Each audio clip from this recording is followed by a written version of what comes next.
ย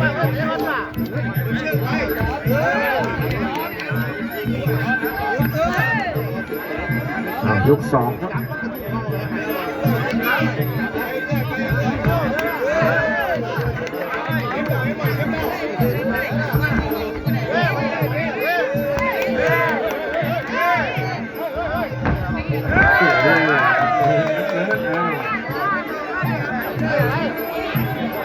ทีมงานเสียงหนุ่มสวิตมือถือ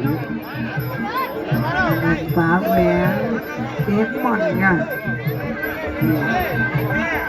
แดงก็มีเจดา มีสุทัศน์กรบูลพร้อมด้วยทีมงานได้กล่าวว่าวันนี้อุบลราชธานีนี่มีเศรษฐีใหม่นะเป็นคนมวยนะอาจารย์พี่เอมีให้ช่างจีนไปอ่ะ6 ตัวเลยเป็นว่า81894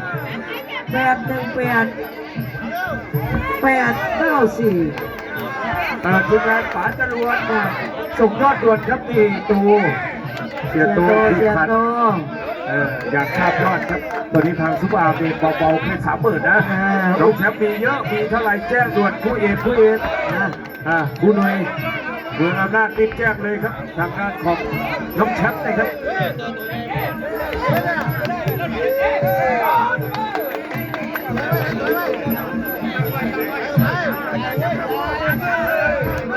ยกที่2จริงๆแล้วคนอื่นคนรวยเพื่อนนี่ก็มานะมันจะมาชมนะมวยบรรยากาศแบบนี้อาจจะกำลังเดินทางดูยมไลฟ์สดไปด้วย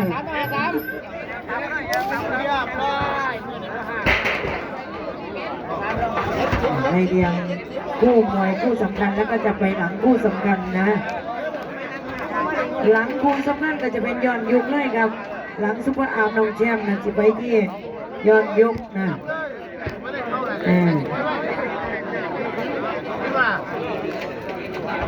ซึ่งดีไหมเสาหน้าที่ตรงหน้าป่ะตรงหน้าที่ไหนศึกแฮปปี้เบิร์ธเดย์ค่ายวอลพิชชลจันทร์นัดเดิมพันรู้สึกจะเยอะอยู่ครับมีนานัดเดิมพันก็จะเปลี่ยนมวยในวันเสาร์ที่8 มีนาคม 2568 ชก 14 เมษายน 2568 ชกกลางวันนะครับที่สนามโรงเรียนบ้านตรงกลางเขาถนักนะครับตำบลหนองบัวหลวงนี่คนเป็นจังหวัดศรีสะเกษโดยวีวอลเพชรชนจันทร์ทีมงานผู้แหลมประสานงานครับแต่มีนาเปลี่ยนมวยครับก่อนช่วงนี้ดีเทศกาลสงกรานต์มีเยอะหลายพื้นที่เปลี่ยนมวยชกนะครับเดี๋ยวจะไม่ต้องพูดถึงว่าศรีสะเกษมีกี่งานช่วงเทศกาลวันที่10 11 12 13เฉพาะอุบลชนกัน3 ที่เล่นกันมวยวันเดียวนะ10 11 12 13นี่ซ้อนกันเลย3 ที่ 2 ที่มั้งยก3มั้งน่าจะหนักๆแล้วนะ2 คนเลยเมืองเพชรภูตะวัน3,400ครับดูต่อไปนี่ยังมาโกมินกับต้องสักมารอหลังจากนั้นก็เมืองบัวงามกับกันทีมสุดเด็กเล็กแล้วก็จะต่อที่กล้องอุบลกับฟ้าสุชนเจริญดอนจากกระเพชรอินซีเล็กยอดยาเขียวซุปเปอร์อาร์มน้องแชมป์และต่อที่คู่พิเศษสันติกับมันสุราเลย3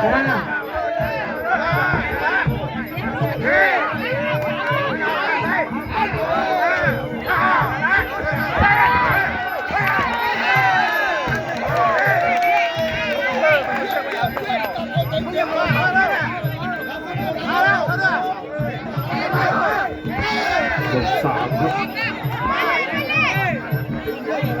ต่อผู้ยังคงเงินครับเพชรภูตะวันนะครับโอ้โหชุดเล็ก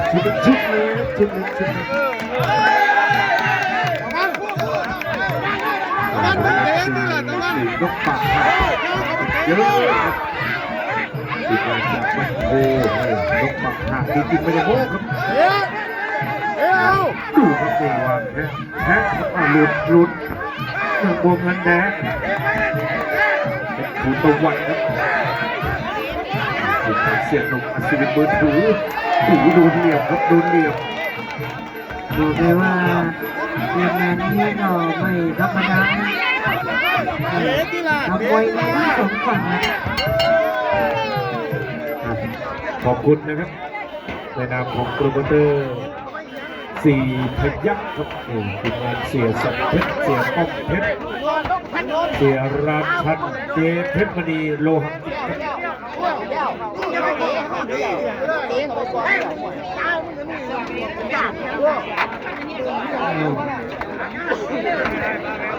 เสียงเตียวเข็มเสียงดังฟังชัดในการทั้งสองฝั่ง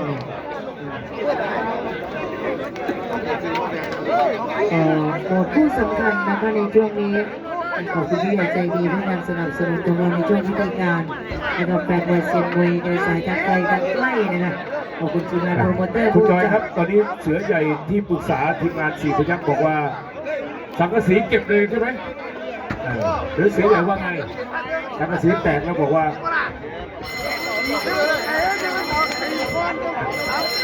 เอาเลยไหมเสือใหญ่เดี๋ยวรอให้โปรโมเตอร์มาสั่งก่อน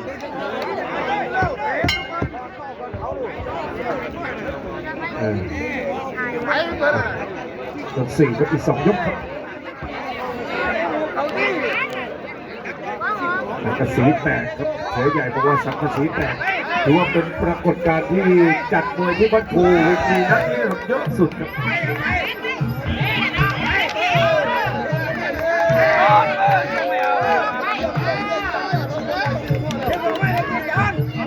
ยก4ครับ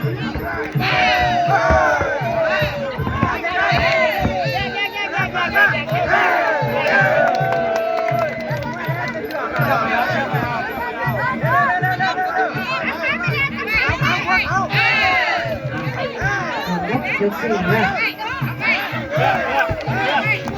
ถือว่าทีมงานคุณภาพอะและก็โดยเฉพาะทีมงานผู้ประสานงานประสานผู้มวยคนผู้หลักๆอาจารย์บอยนนท์เทศนะครับแล้วก็คุณแหลมด้วยอาจารย์บอยครับที่ประชาสัมพันธ์ครับมีค่ายมวยใหญ่ครับยกสี่นะ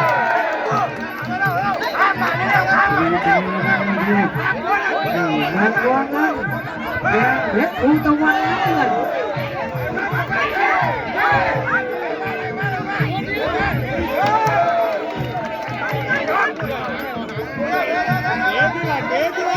วัน405 ยกโอ้สองดาวเรียงร้อยคู่ที่2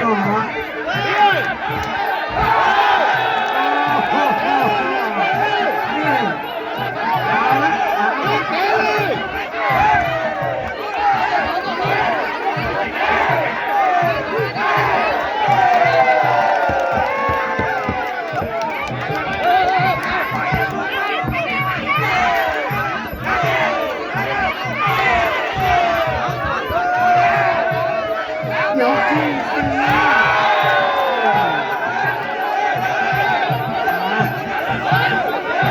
วันกับอุบลเจอกันแล้วค่ะแต่คนละอำเภอข้าวไปแดงมันผมยังไม่ได้รับไปนะคุณจอยนักพูดต่อไปเรียนเชิญท่านผู้ใหญ่ที่คงสู่รายเสกแล้วก็อีกท่านผู้ใหญ่ที่สีสองเข้าไปในพูดต่อไปนะครับซึ่งจะเป็นทางด้านของตัวมินบินบนกับต้มสักลูกแม่น้ำ2 สีพูดต่อไปแล้วก็โบราณกับเป็นเพลง2 4ดูโดยนะครับอยู่นะครับขอบคุณพระพุทธอธิการระยักษ์ศรีครับวันที่4ดูเพราะอนุวัฒน์คือชิงแชมป์รุ่นที่12-15 กิโลกรัมนะครับท่านนฤทธิ์เพชรมีพยุงเพื่อกระมอนนะครับวันที่4 มีนาคมการมาเจอมาก็เดินสายใจกันอีก1 นัดครับวันที่3 ย้ำเลยครับที่บ้านหนองคูนนแก้ววังหินนะครับอีกงานที่เดือนสำเภาอาจารย์สมควรวิเชียรจบสุดท้ายครับมาดูมาชมโหมดคู่สำคัญที่2ในยกสุดท้ายนะครับ บวกเงินกองพันธุ์ยิงแดงเวทตูตะวันลูกไปน้ำสองสีครับ คุณต่อไปก็ทำเวลานะครับแต่ช้านะครับคุณต่อไปก็ทำเวลานะครับ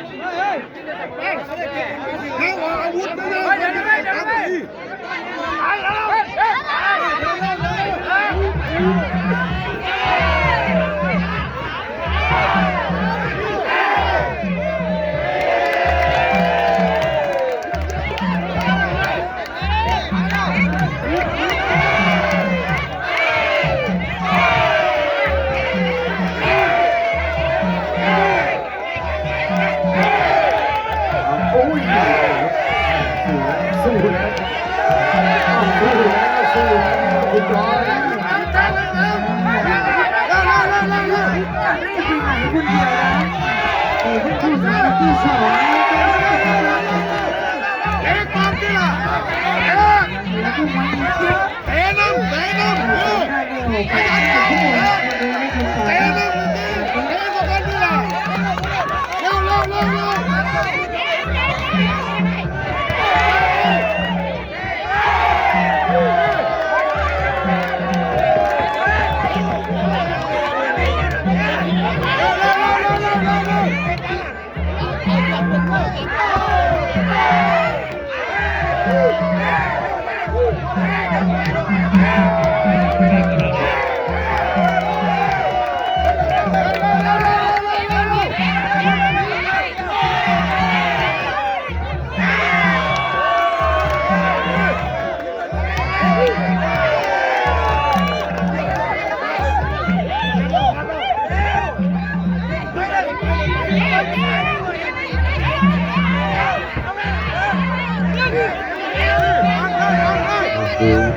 จบสุดท้ายจบสุดท้าย